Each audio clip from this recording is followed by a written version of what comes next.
Bienvenidos al curso de Introducción al Cálculo.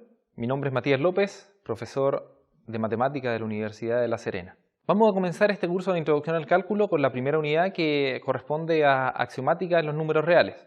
El objetivo general de esta primera clase es conceptualizar las ideas fundamentales insertas en la teoría de conjuntos de los números reales.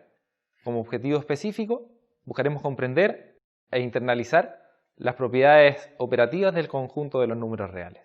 Una pregunta que nos puede servir para comenzar en este viaje nos dice así: ¿a qué nos referimos cuando hablamos de números reales? O podríamos decir también, ¿a qué números nos referimos cuando hablamos de los números reales?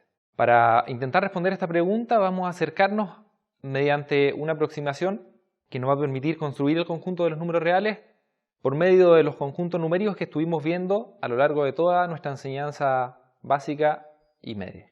El primer conjunto, el conjunto más intuitivo que aparece cuando nos referimos a los números, es el conjunto de los números naturales. Estos son los números que utilizamos para contar.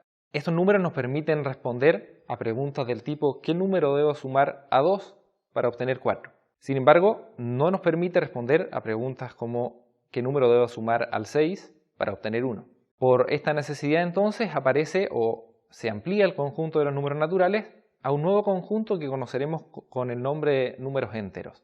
Lo denotamos con esa letra Z, y este conjunto nos permite ahora responder a preguntas como la que planteábamos recién, ¿qué número debo sumar a 6 para obtener 1? Pero lamentablemente no nos permite responder a preguntas del tipo ¿qué número debo multiplicar por 2 para obtener 5? Nuevamente, una necesidad de ampliar el conjunto numérico. Aparecen entonces los números racionales, que son los números que podemos expresar como fracciones o decimales, según recordamos en la enseñanza media. Son finalmente todos los números que podemos escribir en la forma P partido por Q, donde P y Q son números enteros y Q debe cumplir con la condición de ser distinto de 0. Ahora sí podemos responder a la pregunta ¿qué número multiplicado por 2 nos da como resultado 5? Pero no podemos responder a la pregunta ¿cuál es la raíz cuadrada de 2, por ejemplo? Entonces nuevamente necesitamos otro conjunto numérico que pueda responder a una pregunta como esta. Aparece entonces el conjunto de los números irracionales, que es un conjunto aparte, donde tenemos por un lado las raíces inexactas de algunos números, como la raíz de 2, la raíz cúbica de 5, etc. Y algunos números importantes en las matemáticas que son conocidos como números trascendentes, como Euler o pi, por ejemplo. Luego el conjunto de los números reales será la unión de los números racionales, el conjunto Q, con los números irracionales. Observamos aquí que el conjunto Q está conformado, o mejor dicho, tiene como subconjuntos a los números enteros y a los números naturales de manera sucesiva, como podemos observar en el diagrama que aparece en pantalla. Otra forma de aproximarse a los números reales, para conocer y para poder operar con ellos, tiene que ver con una aproximación axiomática a los números reales. Los axiomas son proposiciones que no necesitan demostración en matemática, y particularmente para el conjunto de los números reales tenemos tres tipos de axiomas. Los axiomas de cuerpo, que son los que vamos a analizar en la clase de hoy, los axiomas de orden, que corresponden a nuestra segunda clase, y los axiomas de completitud. Luego de los axiomas, a partir de esto nosotros podemos construir una serie de propiedades que pueden ser clasificadas matemáticamente como corolarios, lemas y proposiciones. Vamos entonces a construir el conjunto, o las operaciones, mejor dicho, de los números reales mediante los axiomas que determinan los números reales. Lo primero que vamos a hacer es definir dos operaciones binarias en los números reales. Estas operaciones son la suma y el producto o multiplicación. La suma se define como una relación de los números reales en los números reales que nos da como resultado también un número real. Relaciona dos elementos, x, y, pertenecientes a los números reales, de manera que la suma va a ser x más y, expresado como aparece en pantalla. El producto a su vez también es una relación de los números reales en los números reales que entrega como resultado también un número real.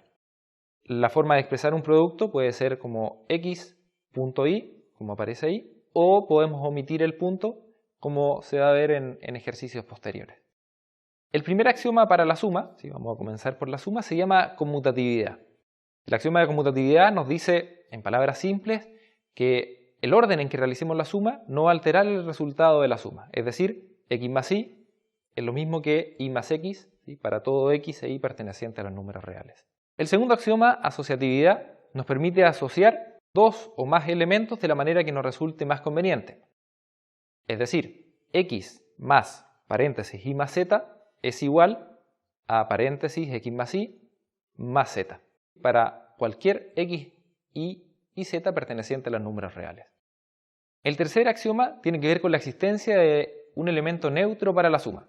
Este elemento neutro lo vamos a denominar con el número 0, será el elemento neutro para la suma. Y este elemento neutro lo que significa o lo que implica es que si tú se lo sumas a cualquier número real, el resultado va a seguir siendo ese número real. Es decir, x más 0, que es lo mismo según el axioma de conmutatividad, 0 más x, tiene que dar como resultado x. Existencia de un elemento inverso, como cuarto axioma, nos dice que existe un elemento que vamos a denominar menos x, que también pertenece a los números reales, de tal manera que x más menos x nos va a dar como resultado el elemento neutro de la suma, para todo x perteneciente a los reales. De esta manera, tenemos cuatro axiomas para la suma: conmutatividad, asociatividad, existencia de elemento neutro y existencia de elemento inverso. Para el producto, de igual forma, tenemos cuatro axiomas más. Estos son nuevamente conmutatividad, el orden de los factores no altera el producto, x por y es igual a y por x. Asociatividad, podemos asociar los productos de la manera que nos resulte más conveniente para resolver un ejercicio particular.